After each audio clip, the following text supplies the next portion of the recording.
میں نے جتنا قرآن پاک کو پڑھا مجھے 5 اصول نظر آئے بیسیکلی فنڈامنٹلس، کہ جس سے آپ جہاں بھی جس حال میں بھی ہوں پیسے کما لیں گے. اچھا. پہلا اصول forgiveness is the power، یا دوسرے لفظ میں forgiveness کی جو طاقت ہے وہ کیا ہے. forgiveness ایک تو لوگوں کو معاف کر دینا، اور ایک اللہ سے استغفار کرنا. اللہ سے استغفار کرنے سے کتنا رزق آتا ہے آپ کی سوچ ہے. اچھا. اور استغفار کیا یہ صرف ہم جو روز کرتے ہیں وہ ہے، یا کچھ اور چیز کا نام استغفار ہے؟ یہ بھی 2 چیزوں کے اوپر بات کرتا ہوں. حضرت نوح علیہ السلام نے 930 سال تقریباً تبلیغ کی ہے. 930 سال کے قریب 950 سال کے قریب انہوں نے صرف تبلیغ کی ہے.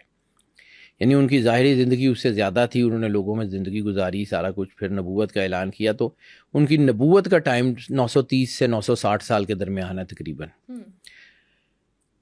بہت کم لوگوں نے ان کے جو ہے وہ دین کے اوپر عمل کیا، لیکن انہوں نے لوگوں کو ایک ایسا فارمولا بتا دیا کہ جس سے رزق آتا ہی آتا ہے.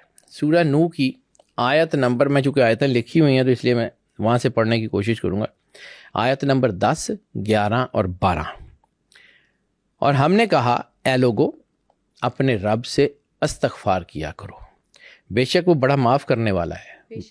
وہ تم پہ موسلا دھار بارش بھیجے گا، اور تمہارے مال سے اور تمہاری اولاد سے تمہاری مدد کرے گا، اور تمہارے لیے باغات بنا دے گا، اور تمہارے لیے نہریں بہائے گا. ٹھیک ہے. اب یہ رزق کی ڈائمینشنز اللہ نے بتائیں. اب یہ ایک چیز یاد رکھیے گا کہ نوح علیہ السلام کا جو دور ہے اس میں یہ موبائل فونز اور یہ ٹیکنالوجیز نہیں تھی. وہ ایگریکلچرل سوسائٹی ہے. تو ایگریکلچرل سوسائٹی میں کیا ہے؟ بارش رزق ہے، اوپر سے پانی آتا ہے، فصلیں اچھی ہوتی ہیں. وافر پانی ہے، وافر پیسہ ہے، اچھی فصلیں، اچھی چیزیں.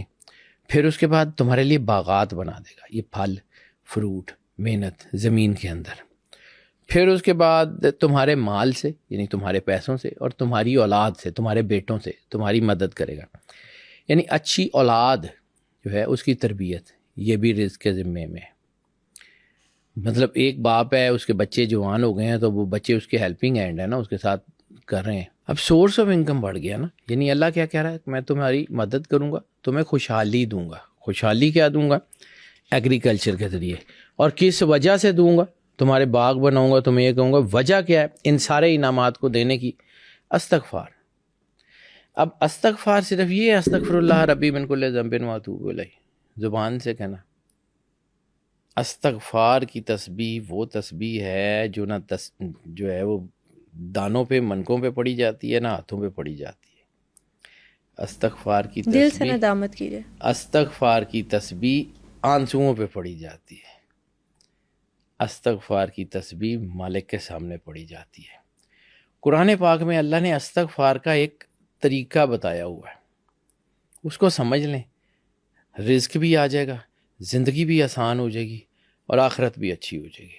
ایک طریقہ، یا رسول اللہ یہ اگر اپنی جانوں پہ ظلم کر بیٹھیں، اپنی جانوں پہ ظلم کر بیٹھیں اور اپنے گناہوں پہ پشیمان ہو کے آپ کی بارگاہ میں پیش آ جائیں، یعنی آپ کی بارگاہ میں پیش ہو جائیں، تو اللہ کے رسول کو چاہیے گا کہ ان کے اوپر مہربانی کریں اور ان کو معاف کر دیں. یہ اللہ کو تو معاف کرنے والا اور مہربانی پائیں گے. یعنی اللہ نے اپنی پوری کی پوری ڈیڈیکیٹڈ پاور، قرآن پاک کی اس آیت کو سمجھیے، یہ نص ہے کہ اللہ نے اپنی ڈیڈیکیٹڈ پاور سرور انبیاء صلی اللہ علیہ وآلہ وسلم کی جو ہے وہ ذات میں ریسٹ کر دی ہے. استغفار کا طریقہ کیا ہے؟ رسالت مآب سرور انبیاء صلی اللہ علیہ وآلہ وسلم. دوسری ندامت. میں نے کہا نا استغفار کی تسبیح جو ہے نا وہ یہ منکوں پہ پڑھنے سے کچھ نہیں ہوتا. 10 کروڑ دفعہ کہتے رہے، اللہ نے بھی پتا تسی اندروں کی ٹک سے آنے ہو. ٹھیک ہے. ایک ہلکی سی جو ہے نا وہ ندامت. کہا جاتا ہے نا کہ جہاں عبادتیں قبول نہ ہوں وہاں ندامتیں قبول ہو جاتی ہیں. یہ جب آپ کے اندر یہ آتی ہے نا کہ مالے غلطی ہو گئی ہے. میں نے آپ کو ایک کہانی سنائی تھی، یعنی آپ صرف میں چھوٹی چھوٹی چیزوں سے نا اللہ سیکھا ہے. میں نے آپ کو کہا تھا ہمارے نا ایک علاقے میں ایک آنٹی ہوتی تھی، وہ بچوں کو بہت ڈانٹتی ہوتی تھی. تو ہم چھوٹے تھے, مطلب سائیکلیں چلایا کرتے تھے, دوسری تیسری چوتھی کی بات ہے, سڑک پہ اس وقت اتنی ٹریفک بھی نہیں ہوتی تھی, تو ہمارے گھر کے بعد بڑی سڑک تھی, تو ہم وہاں سائیکلیں چلایا کرتے تھے. تو ایک دن وہ آنٹی کا جو بیٹا تھا نا, وہ اس سے کوئی غلطی ہو گئی یا کچھ ایسا ہو گیا, تو اس کو لگتا تھا کہ آنٹی جو ہے نا وہ آج ماما لوگوں کے ساتھ ہی لڑتی ہیں, تو بچوں کو تو بہت مارتی تھیں. تو اس کو بڑا جو ہے نا وہ لگتا تھا کہ آج تو بس گئے. تو وہ سائیکل چلاتے ہوئے ہم آ رہے تھے, تو اس نے دیکھا کہ ماما دروازے پہ کھڑی ہیں اور ماما کو غصہ بھی چڑھا ہوا ہے, اور ماما نے آج گھنٹی بھی بڑی لگانی ہے. وہ بچہ بہت سیانا تھا, اس بچے نے مجھے اللہ سکھایا ہے, میں سیریسلی کہہ رہا ہوں, میں اللہ کو حاضر ناظر جان کے کہتا ہوں, چھوٹے سے بچے نے مجھے اللہ سکھایا تھا کہ اللہ کے ساتھ بات کیا کرنی ہے.